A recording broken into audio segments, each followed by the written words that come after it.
The next area on the module that we're going to cover is the back extension machine.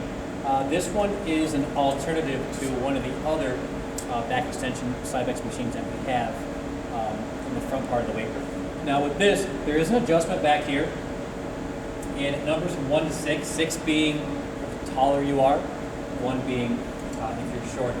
So I can do that by putting one hand on the top part and disengaging the lever here, either forward or back. From here, you want to make sure that these pads are sitting comfortably on your quadricep or your thigh. If it's very uncomfortable getting into it, there's a good chance you're not adjusted right. Right now, I have no problem. It's on my thighs. My heels are connected on the edge of the foot plate.